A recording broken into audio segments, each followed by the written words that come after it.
Billy Embody joins 365 Sports on 3, covers LSU, also SMU, and he is kind of been busy. LSU's not doing bad. They always are going to end up recruiting well, but it's been a great run for SMU.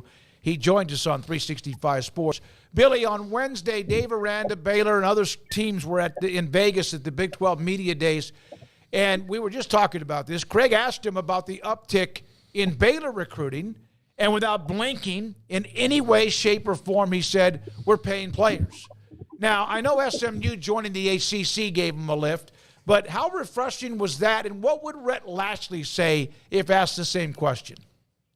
You know, it's interesting that Dave Aranda, who I've known for years now, went all out in a way and said that because it matches up with what the Bears are doing in recruiting. You know, you look at Kamorian Morgan, you know, landing him out of Dallas. I mean, that was, you know, a big piece to the puzzle for him. And some of his family admitted that as well on social media. But with Rhett, you know, Rhett has taken the approach, and this goes back to the transfer portal as well as, you know, admitting, of course, that SMU has some very generous donors in the NIL space with Collective. But they also hope that guys are picking SMU because that's where they want to be. And from my conversations with people, they do draw a line in the sand when it comes to overpaying and, you know, really, I think making it truly about NIL, that's not the type of kid they normally try to go after. I mean, there might be a bit, you know, an extenuating circumstance here and there as far as like a position of need or a premier position when it comes to value, like defensive line or offensive tackle, those type of positions. But SMU is taking the approach where they want kids to want to commit to them, and then knowing that NIL is something that can come into play. There are obviously certain situations, like you look at a guy like flipping Tai Hawkins from TCU.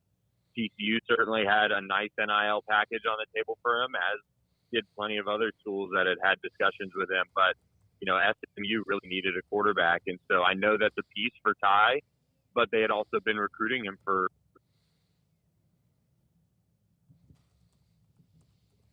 their schools were going to make it difficult on them to keep him. So SMU tries to walk the fine line. They want kids who are going to commit to them and want to eventually earn that type of NIL.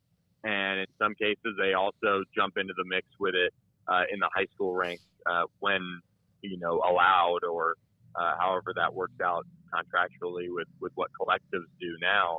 But yeah, I think he recognizes what SMU's done in the NIL space and being, quite honestly, a leader in particular when it comes to the transfer portal space. So he's not naive. I do think that I don't know if he would be as open as Dave was with that comment, but certainly something that we might get a chance to hear from him on with ACC Media Day 2 weeks away. Billy, how much does that keep, like, you know, the fact that knowing that you're going to have NIL stepped up and all these other things keep Rhett Lashlee out of the coaching pool for other schools? Look, I mean, it's no secret that Arkansas is teetering on the brink of making a change, and would not be surprised to see that, you know, them call up an SMU coach again. But, you know, they really have it better than most when it comes to the availability of cash on hand. Yeah, you're absolutely right. He just got an extension that obviously he deserved when it came to what he put together with the AAC championship and where he has led SMU in his time on the hilltop. But not only NIL, but facilities. You know, they're going to open about $125 million end zone football-only operations center that also expands the stadium and closes it in and you know, really changes the feel of Ford Stadium.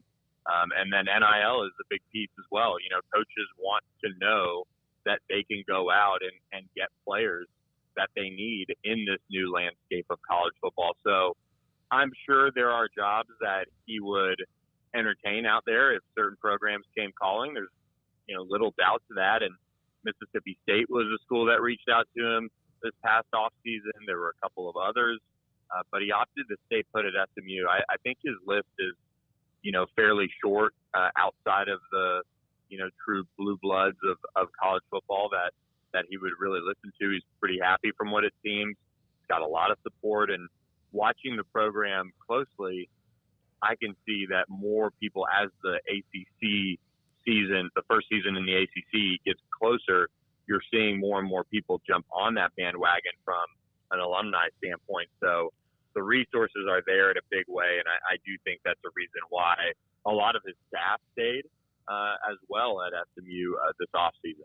And their positioning now is just so night and day from what it was prior to the ACC and NIL and all that came with it. So, yeah, I can see why there's some belief in building this thing out for a good while. And certainly when you're going and you're flipping commits from your arch rival in TCU and big-time four-star dual threats like Tai Hawkins, Billy, you mentioned him a few minutes ago. Just what kind of, I guess, reverberations did you get from that decision? And just what does it mean, you think, big picture for SMU?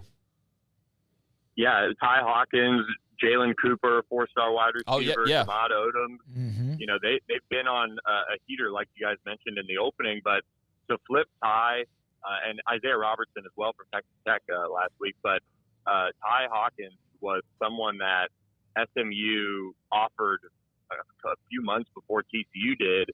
They just didn't have that Power 5, Power 4 conference backing. And Ty's sister went to SMU, graduated from there, ran track. She had a good experience, and I think that played a part as well, the familiarity there. And over the last 7-8 months, they really kept up an open dialogue, just in case something happened with Keelan Russell. So SMU got him on campus for that official visit, and I've done a lot of interviews about official visits over my decade plus, and that was about as strong of a interview as I've ever heard from a recruit. Just absolutely raved, about 10 minutes, almost uninterrupted, on how great the visit was. And, he had a bunch of things coming up after that, Elite 11, his sister's graduation from law school, and then TCU was bringing him in for an official visit. But SMU, throughout that time, always kept in contact with him after that. They never felt like they were out of it with him. And sure enough, right before the 4th of July, their push paid off. So it was a big deal to get that win for Rhett Lashlee. And I can tell you what, if they can beat TCU September 21st or 22nd, whatever it is, that would be a massive, massive blow to kind of what Sonny's trying to build over there at TCU, in my opinion at least, because just after last season, you're only as good as your last season, and that goes for just about anyone in college football these days. And if SMU can get over the hump with playing TCU with Rhett and Sonny, that would be a big, big deal as well. Billy, you do a great job with the recruiting, and we say SMU, LSU, but you understand the business and how it works and have been doing that for a long time. Grayson Grundhafer is a recruiting analyst and a football analyst for us on 365 Sports, and I asked him earlier about Red Oak wide receiver Taz Williams, who Penn State, SMU, Baylor, and maybe one or two others are in that mix. What are you hearing on him? Yeah, Taz is one of the more interesting recruitments in the DFW area, I feel like. He's been on the radar for so long. He's got just about every offer you could want, and now he's kind of down to this group that really, it seems like, is SMU and Baylor in the state, and then Penn State, which is where he's from, that area originally, and moved down to Red Oak to play high school. So right now, I lean towards it being an SMU Penn State battle. I know all the buzz that has been around Baylor with Kamorian Morgan committing there. They've also been tossing around some serious money as well, but he does have an official visit at least on the table in the future with Baylor. And I just, throughout the last 3 or 4 months, as he's gotten official visits, done all these things, he hasn't really talked up Baylor until that really happened with Kamorian, and then they didn't get him on campus for an official in June. So I do feel like Baylor is still going to battle and try and get him after the fact. And who knows, maybe he does pull the surprise and he commits there on Saturday. But this one's shaping up to be SMU Penn State battle, at least from what I'm gathering.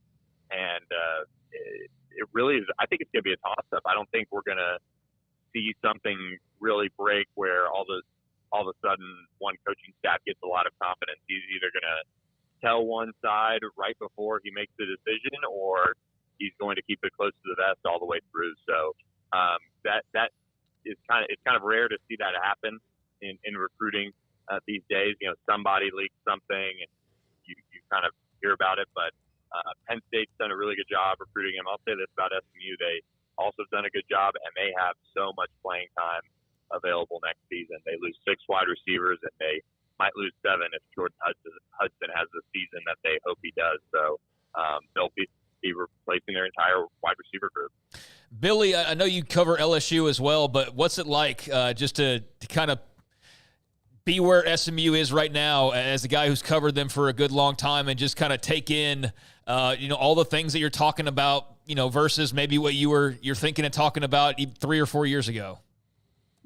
Yeah, somebody asked me that earlier this week, and if SMU hadn't gotten on that lifeboat with the ACC, who knows? I think a lot of people would have maybe canceled their subscription to the site, or probably that followed it a little bit, more casually than they have in the past.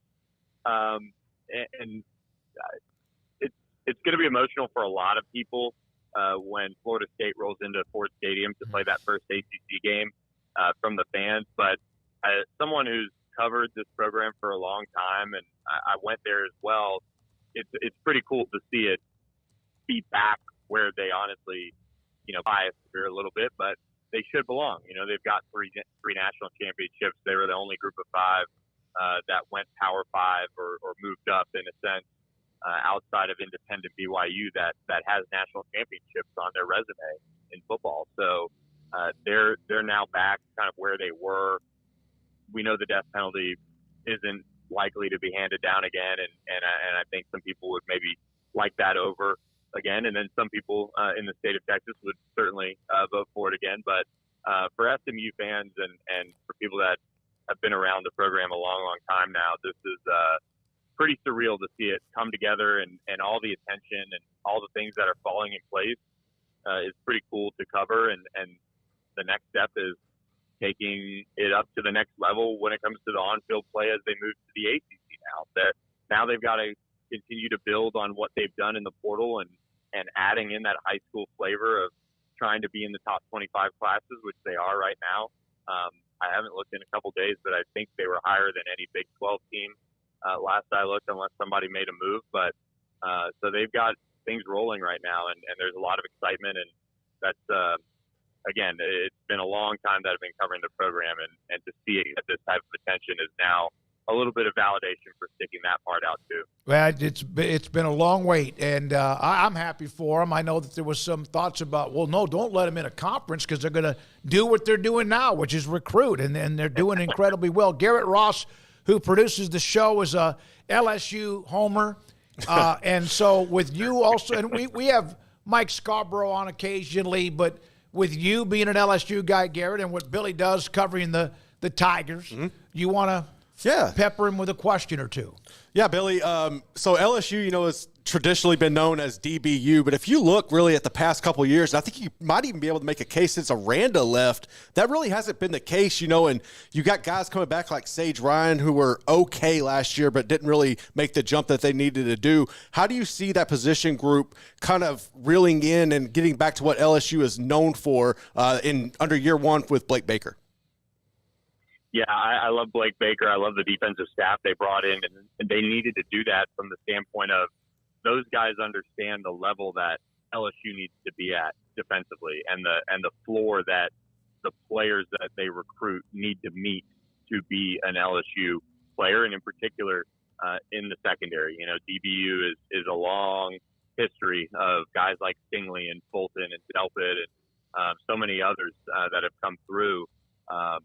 LSU went through a time where, as they transitioned to Brian Kelly, the staff that was there hustled. They landed some big recruiting wins, JV and Toviano right out of Texas, but they also probably reached on some guys. And you couple that with last season's transfer portal haul not really hitting, and that's where you saw a lot of the drop off. I mean, this season they're going to play true freshmen like T.J. Woodland, who's probably going to start game one. Mm-hmm. They might start Michael Turner, another true freshman who's converting from wide receiver as a high school signee, and then Ashton Stamps, a young promising corner, and they're going to hope that Ty Alexander returns to his form.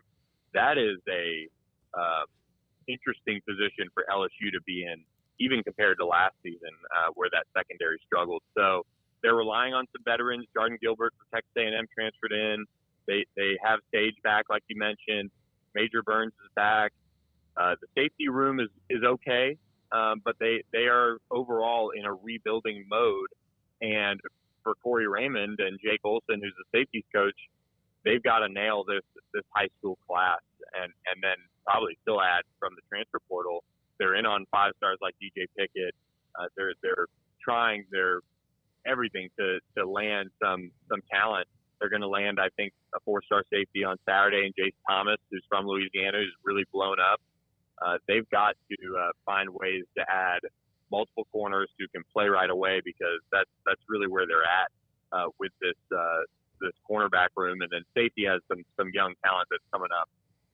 Deshaun McBride is a really nice safety who's a freshman. So the safety room's in a little bit better of a spot, but the cornerback room, you got to hope that they all stay healthy and they take some major steps forward this season. Billy, as always, great information and insight, and thank you for your time. Enjoy what you're doing there. Have a good weekend. Enjoy ACC Media Days. That ought to be great. Thanks so much. Yeah, I'm excited for it and appreciate you guys having me on. You too. Billy Embody on many things.